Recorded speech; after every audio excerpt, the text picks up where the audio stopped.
Assalamualaikum warahmatullahi wabarakatuh guys, para YouTube balik semua. Seperti biasa, jumpa lagi bersama saya Adam Jeep, hanya di Adam Jeep Channel, di program Speak Up.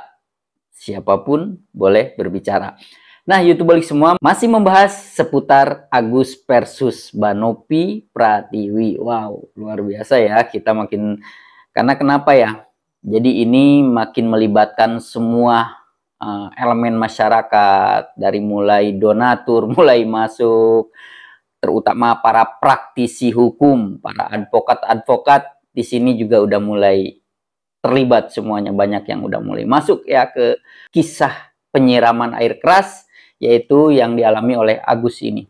Akhirnya terus kasus ini membesar dan memblunder, akhirnya melibatkan berbagai elemen masyarakat, terutama para praktisi hukum ya, di mana para advokat ini mulai saling berkomentar. Oke, YouTube balik semua, sebelumnya informasi-informasi yang Adam Jeep dapatkan dari media sosial ataupun media digital lainnya, sebelumnya saya disclaimerkan dulu ya. Oke, YouTube balik semua. Oke, YouTube balik semua, mari kita lihat dulu cuplikan-cuplikan dari statement advokatnya Agus Salim. Oke, kita lihat. Oke. Bang, kemarin abang sempat sebut Teh Novi pakai narkoba gitu ya. Nah, maksudnya abang mungkin ada buktinya kah? Seperti apa bang latar belakang abang menyebutkan statement itu?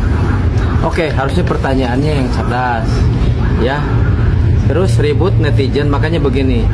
Saya sebetulnya sering mengedukasi. Yuk kita sama-sama belajar hukum ya. Saya menyampaikan kepada teman-teman audien, wartawan, dan kawan-kawan yang ada di ruangan kantor, ya, sebaiknya ayo kita bertabayun, kita berdamai, ya gitu kan. Jangan sampai merasa terus menggiring opini bahwa ini tidak akan ada penyelesaian secara perdamaian. Maka dari situ saya sedikit emosi, saya menanyakan kepada teman-teman, ya, apa perlu saya sampaikan di sini, apa perlu saya bongkar ya kalau Teh Novi pemakai narkoba?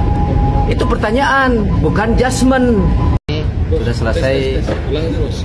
Kalau teknik wawancara, kalau melanjutkan ambil tema yang lain, jangan diulangi-ulangi. Oke, siap. Nanti yang dipilih saya, kalian nggak dikenain. Ya, siap. Tadi ya, temanya aja, intinya apa? Selain itu wawasan-wawasannya itu nggak sudah. Siap. Pertanyaan, saya sangat sedih sebetulnya hingga harus terjadi pelaporan ini. Apa yang membuat kami sedih? Yang saya sampaikan adalah ketika klarifikasi itu pihak Novi dan kuasa hukumnya sudah menghubungi Agus, sudah menghubungi Wawa, sudah menghubungi orang tuanya, dan tidak. Oke, YouTube balik semua, kita lihat ya tadi statement dari tim advokatnya Farhad Abbas, yaitu Bang RD Law ya istilahnya. Wow, saya jujur ya, saya senang sekali mengomentari Bang RD Law ini.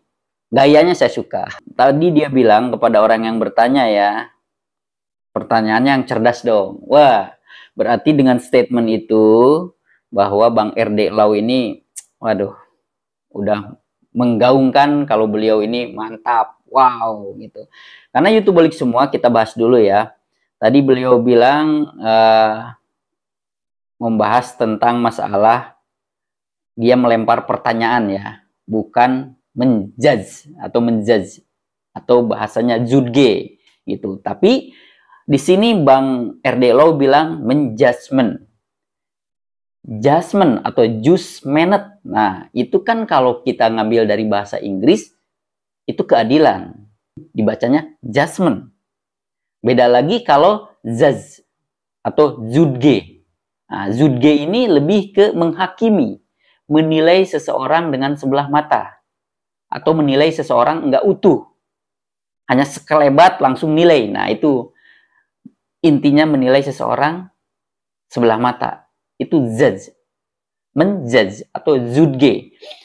Kenapa saya bahas di sini? Mohon maaf nih apabila saya salah, mohon para suhu nih yang ahli bahasa dan kata-kata. Karena di Indonesia ini kita lagi musim bahasa yang gado-gado, di mix antara bahasa asing dengan bahasa Indonesia, di mix jadi satu untuk menjadi bahasa gaul ya. Itu sebetulnya oke banget, keren ya. Nah, di sini Bang RD Law dia bilang tadi menjudgment. judgment. Dia ngambil dari bahasa bakunya yang mana ya? Kalau seumpama just menet, nah, itu kan keadilan tuh artinya ya kan. Nah, dibacanya judgment. Tapi kalau menjudge atau menjudge itu bahasanya menghakimi atau menilai seseorang dari sebelah mata.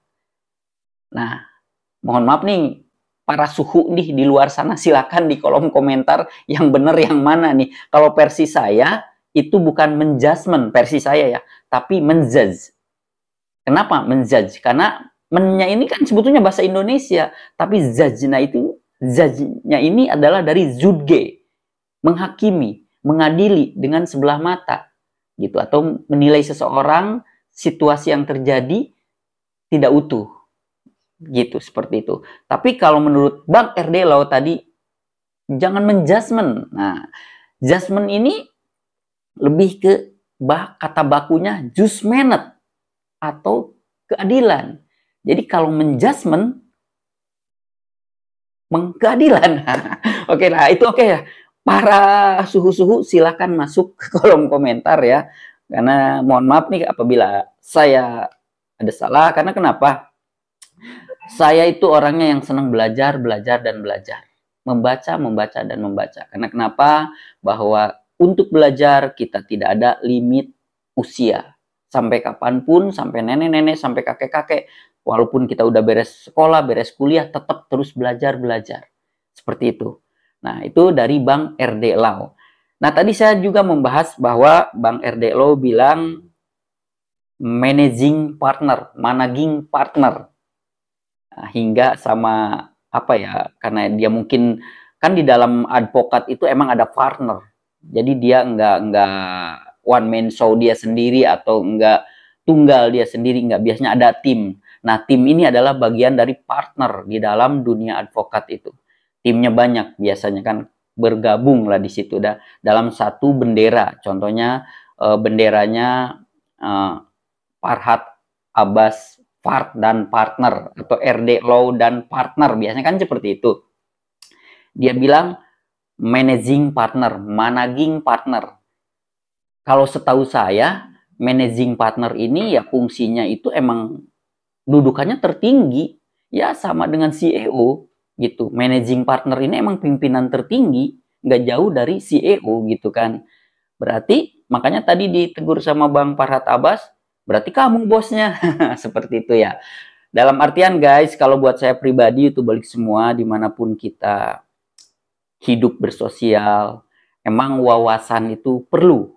Kosakata itu perlu. Kosakata, wawasan, semua ditampung di isi kepala kita tuh perlu. Apalagi bahasa-bahasa gaul tadi, di mana bahasa ini ada bahasa bakunya bahasa Inggris, di mix dengan bahasa Indonesia jadi bahasa gaul gitu ya. Itu perlu banget gitu kan. Lebih baik kita itu dimanapun kita bergaul, dimanapun kita berstatement, kita di prepare dulu. Ada yang namanya preparation, persiapan. Dari mulai persiapan skill, dari mulai persiapan wawasan. Nah, kenapa saya membahas ini? Karena saya itu tadi, saya senang belajar dan belajar. Di sini juga saya belajar gitu kan dari berbagai info yang saya dapatkan. Oke, kita lanjut. Tadi tentang Bang RD Lau. Wow, luar biasa. Nah, YouTube balik semua, kalau kita bahas lagi di kasus Agus versus Nopianti Pratiwi atau Mbak Nopi ini, makin memblunder, makin melibatkan semua kalangan. Malah kalau saya lihat ini menjadi tempat adu jotosnya wawasan dan jam terbang seorang advokat. Kenapa saya bilang adu jotos? Di sini saling memberikan statement, saling memberikan kecerdasan-kecerdasan, saling memberikan solusi-solusi. Jadi di sini tempat, kalau saya lihat ya, menurut logika saya sekelebat gitu kan. Dari mulai kasus Agus hingga saat ini saya perhatiin jadi tempat zonanya adu jotos, wawasan, dan jam terbang seorang advokat gitu. Mau yang pro sama Agus, mau pro yang sama Mbak Nopi gitu, seperti itu. Kalau saya menilai gitu, pribadi saya menilai sosok advokat. Advokat yang cerdas itu yang seperti apa? Kalau menurut saya pribadi, advokat yang cerdas adalah di mana dia dari mulai proses mengkaji dan menganalisa, memproses, mengumpulkan fakta data, hingga masuk ke laporan. Dari laporan polisi P21 dianggap komplit nih, dianggap valid. Naik level lagi ke kejaksaan. Di kejaksaan diolah bagus nih, ternyata benar masuk nih serangan-serangan pidananya. Jeratan pidananya emang dapat nih kasus ini. Naik lagi hingga ke pengadilan. Di pengadilan lagi berjuang tuh seorang advokat itu gimana caranya membela klien gitu kan. Maupun pelapor atau terlapor. Dia berjuang. Hingga akhirnya analisa dia dari awal hingga closing di pengadilan, hingga musuh kasus hukumnya di sini, dia bisa dijerat, gitu kan? Dia bisa dijerat, diponis paling tidak meleset sesuai tuntutan dari JPU atau harapan sesuai pasal pidana tersebut. Nah, itu menurut saya menilai seorang advokat yang hebat, itu kan, yang cerdas menurut saya. Di Indonesia ini banyak banget advokat-advokat yang cerdas. Jadi buat kita orang awam, di mana kita ini kan profesi officium nobile, di mana profesi terhormat. Jadi keren banget ya di sini. Ada positifnya masyarakat Indonesia yang banyak ini kita bisa melihat berguru dari berbagai advokat yang masuk di kasusnya Agus ini. Ya, banyak advokat senior, advokat-advokat cerdas, banyak juga advokat-advokat yang masih belajar kumpul di sini. Nah, kita sebagai masyarakat luas bisa menilai, mengkaji gimana sih kita cara menilai dan melihat karakteristik advokat yang cerdas. Yaitu kalau versi saya yang tadi. Oke, kita lanjut. Nah, YouTuber semua, kita lihat lagi ya cuplikan-cuplikannya.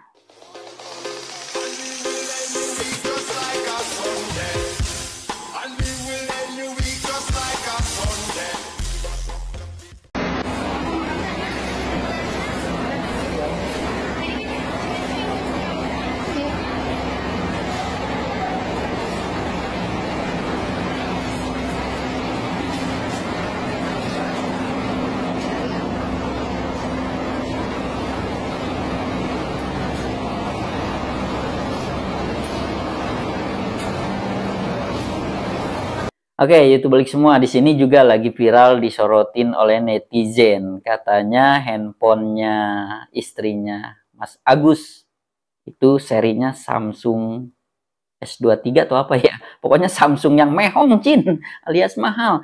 Konon katanya kalau benar Samsung ini katanya harganya di atas 20.000. Wow, ngeri coy. Biasanya handphone-handphone ini orang-orang yang emang udah sultan nih. Istilahnya orang-orang yang sudah merdeka secara finansialnya. Karena kalau manusia secara psikologis itu ingin membeli barang itu terkadang kita dilihat dengan kemampuan finansial kita. Kalau kita kayak saya pribadi atau orang lain ingin beli barang nih, kita lihat, waduh kalau barangnya mahal banget, kayak kita beli mobil lah, ya kan? Wah, dibanding beli mobil-mobil yang 1 miliar, mending beli mobil yang masih ratusan juta, sisanya buat yang lain. Nah, seperti itulah. Di handphone pun sama, gitu. Untuk apakah benar atau tidak, yaitu kembali lagi ke realitanya. Benar nggak sih? Gitu kan? Saya juga nggak tahu nih benar apa enggaknya. Tapi kalau dilihat dari casing, sekelebat dipegang itu emang seperti Samsung S23 ya, yang harganya sekitar 23 jutaan ke atas lah, gitu kan. Nah, itu masalah dari istrinya Mas Agus seperti itu. Nah, di sini juga ada beberapa komentar-komentar dari para donatur. Ada yang donatur ini dia ya merasa kecewa dengan Mas Agus dan segala macamnya gitu kan. Yuk kita lihat lagi YouTuber semua.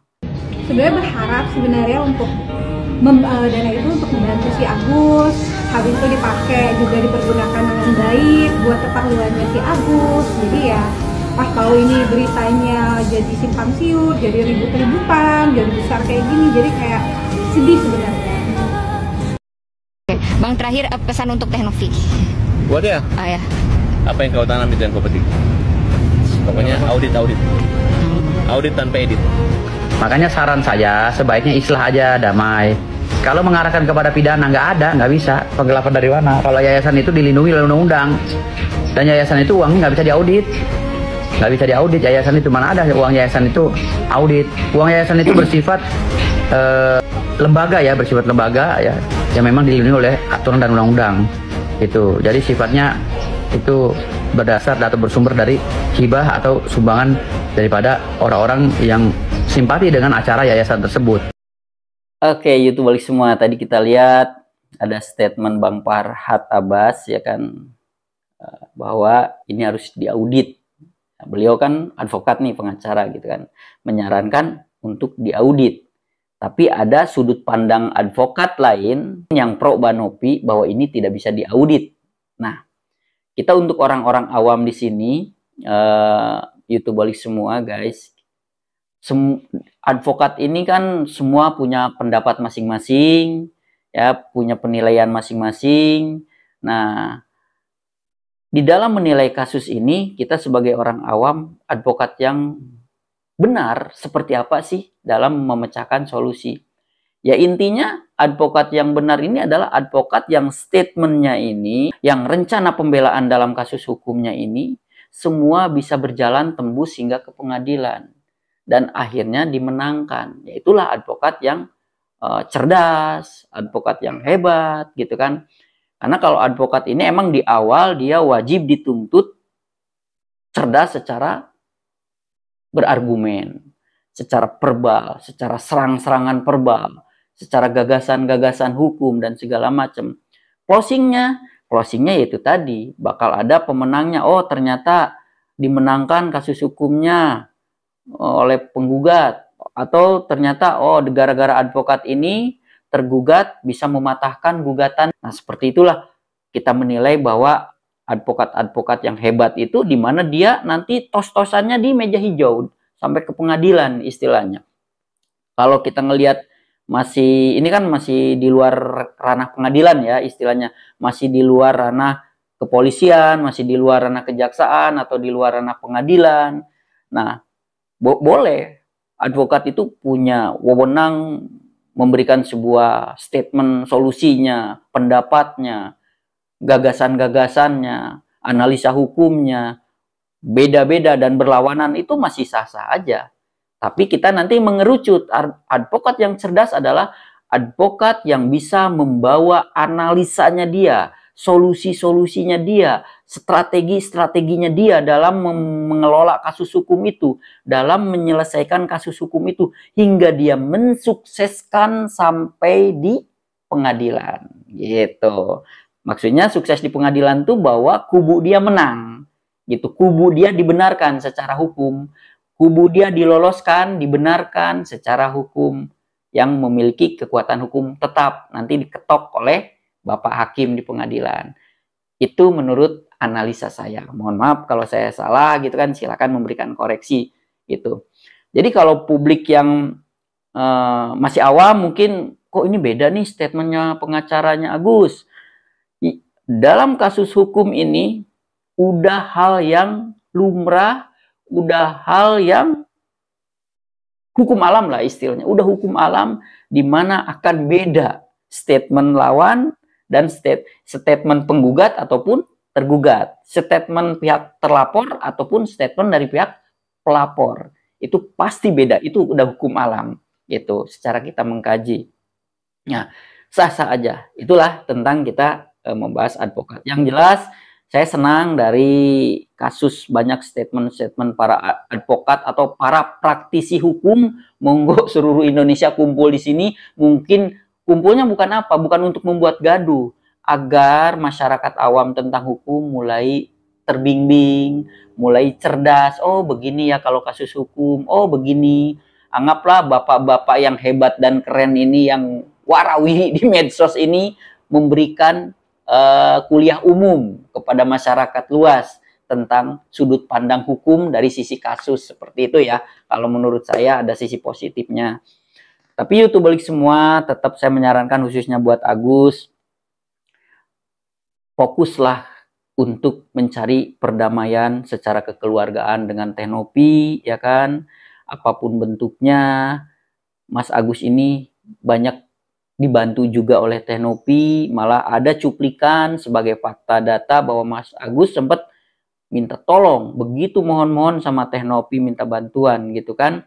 Tapi ada juga di sini Mas Agus menyangkalnya, cuplikannya gitu kan. Mari kita lihat, yuk, itu balik semua. Coba kalian ulang lagi dari awal. Apakah saya meminta, tapi kalian yang memberikan sama saya. Dan ini setelah Nopi, bantu saya. Saya minta sama Mbak Nopi, mohon banget bantu saya untuk perawatan saya, Mbak Nopi. Bantu saya. Agus mohon, Mbak Nopi. Iya, nanti kita bantu ya dari yayasan ya.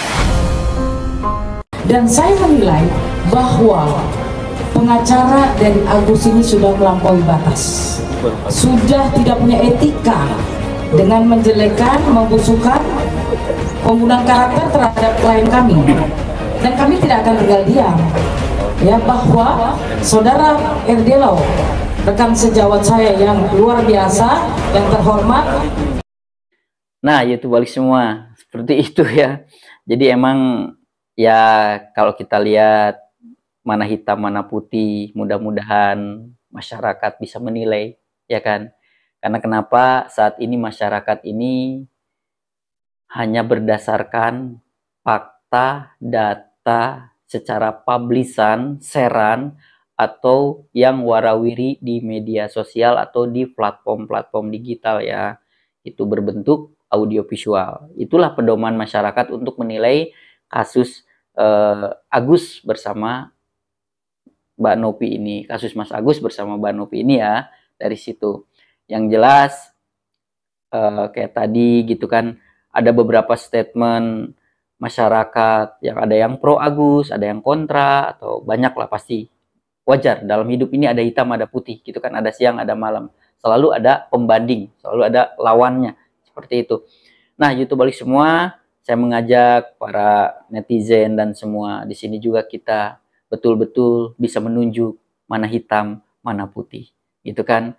Ya, andai kata di sini kalau saya boleh ngasih saran sama Mas Agus, harus punya keyakinan, harus punya prinsip, karena kita laki-laki ya. Jangan mudah terprovokatori, jangan mudah diprovokatori, jangan mudah dihasut. Karena kenapa? Nanti yang rugi bukan mereka, yang rugi Mas Agus.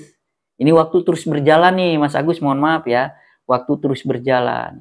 Sebentar lagi ini akan berlalu, ya. Ini akan berlalu, akan senyap, akan hening, diganti dengan kasus-kasus yang lain. Itulah dunia media digital. Kita kan, ini kan kita berbicara dunia digital ya. Dunia digital pun ada hukum alam, di mana ada datang, ada pergi, seperti itu. Nah, nanti kalau Mas Agus hanya fokus kepada hal-hal yang tidak ada manfaatnya, yang sengsara Mas Agus. Karena saya sudah bilang dari awal, Mas Agus nanti bakal perlu uang. Kenapa? Uang itulah yang akan menyelesaikan semua masalah Mas Agus. Dari mulai masalah medis, dari mulai masalah program jangka panjang hidup Mas Agus bersama istrinya. Ya kan? Wajib dipikirkan. Karena Mas Agus tidak akan mungkin bisa kerja di orang. Gitu. Nggak mungkin. Ya, terkecuali perusahaan itu mungkin perusahaan saudara Mas Agus bisa. Gitu. Masih bisa. Masih diakalinnya masih bisa. Tapi kalau perusahaannya orang lain itu nggak mungkin. Gitu. Jadi mau tidak mau Mas Agus wajib menjadi entrepreneur. Wajib menjadi wirausahawan. Bisnis, dagang, apapun itu bentuknya. Nah, itu ujung-ujungnya cuan, modal. Gitu. Lebih baik fokus menyelesaikan masalah dengan Teh Nopi. Karena, kenapa? Nanti Mas Agus bisa mencari solusi buat, ya kedepannya bisa modal, bekal hidup, melalui Yayasan Teh Nopi ini. Seperti itu. Kalau saya di sini netral, saya tidak pro siapapun, tapi saya ingin menunjuk hitam harus hitam, putih harus putih. Jangan kita coba mempelintir, putih dihitamkan, hitam diputihkan, ya seperti itu. Nah, YouTube balik semua, saya tertarik nih sama statement pengacara senior nih, beliau ini, yaitu Dr. Togar Situmorang. Kita lihat ya. Fair dong. Ketika ada penyelewengan itu, maka wajib dipertanggungjawabkan. Kalau tidak, ya bisa dilapori sama pemihak donasi. Gitu. Bang, intinya donasi itu tidak boleh ada penyalahgunaan sedikit Tidak pun. boleh. Harus memang Sesuai dipergunakan dengan peruntukan. tujuan utama itu. Sesuai dengan peruntukan. Peruntukannya untuk berobat, selesaikan dulu perobatannya. Kalau pengobatan udah selesai, kamu mau beli mobil, buka warung, mau ke Amerika, terserah. Tapi yang pertamanya dulu, selesaikan dulu kewajibannya. Gitu loh, kalau kewajibannya udah selesai, lo mau B, mau C, mau D, sudah selesai, nggak ada masalah.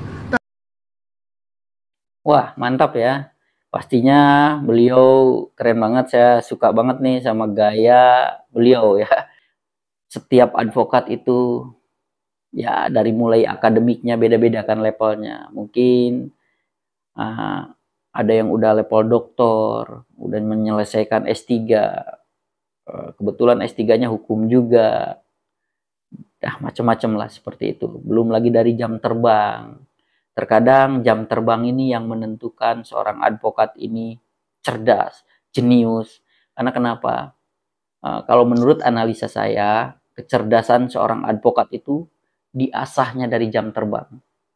Karena dia mungkin udah jutaan, ribuan, ratusan ribu, puluhan, dan segala macam kasus yang dia temuin. Dari situ dia belajar. Selain dia dari situ mempraktekkan profesinya sebagai advokat, dia mengkaji dan dia studi kasus dari situ.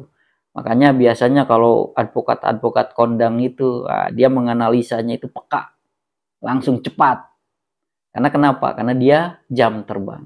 Kembali lagi, individu manusia itu, akademik boleh berbeda-beda, wawasan boleh berbeda-beda takarannya. Ada yang wawasannya wow, fantastis, luas, multi talenta dan segala macam. Tapi kembali lagi, dalam satu bidang mereka akan dipertaruhkan dengan jam terbang. Dari jam terbang itulah orang akan menentukan bahwa dia ada di level mana. Seperti itu ya YouTuber semua. Yang jelas, kalau saya boleh ngasih saran sama Mas Agus, cepatlah ambil solusi kekeluargaan, selesaikan. Gak mesti harus menempuh jalur hukum. Ya, andai kata ini sebuah kesalahpahaman, bisa diselesaikan lah dengan cinta kasih, dengan kedamaian, gitu kan. Apalagi udah banyak kita lihat gitu kan di sini para praktisi hukum, karena ini kan berperang kasus hukum menurut analisa para pengacara Mas Agus ataupun Mbak Novi, ya kan. Makanya muncullah para praktisi hukum di sini, para advokat di sini untuk berkomentar sesuai kapasitas, kapabilitas, jam terbang mereka masing-masing gitu. Nah, ada lagi seru lagi nih. Ada lagi sampai ada beberapa advokat bilang, sekolahnya di mana, bro? Itu dia. Jadi akhirnya ya itu mewajarkan dalam sebuah argumen ya. Karena kenapa? Apabila yang kita bahas adalah sisi dari akademik, maka yang akan dipertaruhkan itu alma mater. Yang kita bahas nih sisi akademik nih. Lalu kok begitu? Bahasa kasar gini, kok kamu begitu sih ngomongnya? Sekolah kamu di mana? Karena yang dia lempar statement-statement ini adalah dasarnya sebuah akademik yang dikembangkan. Gitu. Jadi ada bahan bakunya ini ilmu akademik. Makanya wajar ada statement sekolahnya di mana, bro, gitu kan. Makanya itu tadi di dalam kita berargumen, maka analogi sama seperti kita di medan perang. Di medan perang yang harus kita siapkan apa? Peluru yang hebat, senjata yang canggih, peralatan yang mumpuni, ya kan? Logistik perang yang siap sesuai dengan medan dan kapasitas daya tempur kita, kekuatan tempur kita. Sama juga di saat kita berargumen. Kita berargumen dengan siapapun, di bidang apapun, maka sebelum masuk ke medan itu kita harus ada yang namanya preparation. Itu persiapan, itu wajib. Kita masuk ke medan itu, masuk ke situasi itu, kita akan menjadi yang terbaik. Contohnya kita akan berargumen, memakai wawasan-wawasan secara spesifik. Contohnya ini wawasan di dunia hukum. Otomatis wawasan harus siap. Ilmu-ilmu tentang hukum harus siap. Jam terbang dipertaruhkan semuanya di sini. Nah, jangan karena apalagi ini kan medianya publik ya. Media publik ini kan akhirnya bagusnya kita jadi positif, negatifnya kita bisa dibully. Seperti itu. Nah, jadi YouTuber semua ya ini buat introspeksi saya pribadi gitu kan. Dimanapun kita untuk berargumen, berstatement, kita harus ada yang namanya mengkaji, menganalisa, mengeksekusi. Dikaji dulu apa yang kita bahas. Udah bener nggak sih statement kita ini? Udah bener nggak sih penggalan-penggalan kata kita ini secara kosakatanya atau penempatannya? Apalagi artinya. Jangan sampai salah. Seperti itu. Ibarat kata kita mau ngomongnya A, yang diomongin B. Nah, itu juga jangan. Karena nanti akhirnya itu untuk closingnya di sini adalah kita membranding. Membranding kita. Itu. Kita tidak menggaungkan kalau diri kita ini cerdas, tapi dari semua statement-statement kita, sudut pandang kita, wawasan-wawasan kita, solusi-solusi kita yang terlempar secara verbal dari kita, ternyata benar dan tepat, maka publik pun akan mensertifikasi kita secara auto. Ini orang cerdas nih, mohon maaf, wih keren nih, advokatnya cerdas nih, wih mantep nih. Nah seperti itu. Ini di dunia apapun gitu kan. Jadi YouTubeolik semua itu tadi, mohon maaf, di sini saya tidak ada unsur menggurui, saya masih banyak kekurangan, saya masih belajar dan belajar dan belajar dimanapun saya belajar gitu kan. Oke YouTubeolik semua, mohon maaf apabila ada salah dan kekurangan. Itu tadi pantau terus kasus Agus terbaru, terus pantau sama kita, mudah-mudahan yang kita harapkan adalah Agus cepat sehat, ya kan? Damai Tehnopi dan Agus secara kekeluargaan. Andai kata rezekinya masih ada buat Agus, uang donasi itu ya mungkin masih ada, tapi andai kata ternyata rezekinya, karena kembali lagi, Allah memberikan rezeki kepada kita melalui wasilah, perantara. Nah, wasilah ini adalah orang-orang baik tadi, yaitu donatur, seperti itu. Makanya kalau bisa, kenapa saya tadi bilang suka sekali saya dengan statement Bang Togar ya. Beliau adalah pengacara kondang dan emang secara akademiknya juga udah mumpuni, luar biasa. Itu udah top markotop, keren banget gitu kan. Kenapa saya bilang begitu? Menurut analisa saya juga lebih baik, yaitu tadi betul kata Bang Togar, Agus uangnya fokus buat berobat dulu. Berobat hingga closing lah, hingga dinyatakan mentok menurut dokter. Wah udah nggak ada solusi lagi, emang udah seperti ini nih perjuangan kita, udah mentok di sini. Setelah itu berobat beres, Agus kan ada jenjang kehidupan yang lanjut. Ya kan? Merencanakan apa nih kehidupan yang harus dilakukan lagi dengan Agus menyandang buta permanen gitu kan. Ataupun Agus ternyata bisa melihat sedikit. Atau cuma satu yang bisa melihat dan sebagainya. Mudah-mudahan sih doa masyarakat yang terbaik adalah Agus bisa melihat dengan normal. Seperti sedia kala. Berarti barulah uang itu dipakai. Buat modal, buat apalah. Agar kehidupan Agus beserta istri ke depannya makin membaik, khususnya secara finansial. Ya, karena kembali lagi uang adalah penyempurna kehidupan. Emang uang bukan segalanya, tapi ingat, kehidupan akan lebih sempurna kalau ada uang. Terutama kayak Mas Agus nih, kehidupan akan lancar kalau ada uang, karena Mas Agus nggak bisa kerja. Jadi dengan uang itulah diputar kembali alias menjadi bisnis. Ya seperti itulah. Itu mohon maaf saya juga tidak ada unsur menggurui, tapi di sini sama-sama kita belajar. Saya pun belajar, kita teman-teman semua belajar. Oke, YouTubeolik semua ikutin dan pantau podcast-podcast dari Adam Jeep dan yang terbaru, yang terupdate, pantau terus. Mohon bantu like, subscribe dan komennya, mohon dukungannya. Mudah-mudahan channel Adam Jeep terus makin membaik dan terus berkembang. Dari mulai packaging pengemasannya, dari mulai konten-kontennya, dan hingga memberikan pelayanan kepada masyarakat Indonesia, mau secara hiburan, secara edukasi, atau secara informasi. Seperti itu. Saatnya Adam Jeep pamit mundur. Wassalamualaikum warahmatullahi wabarakatuh.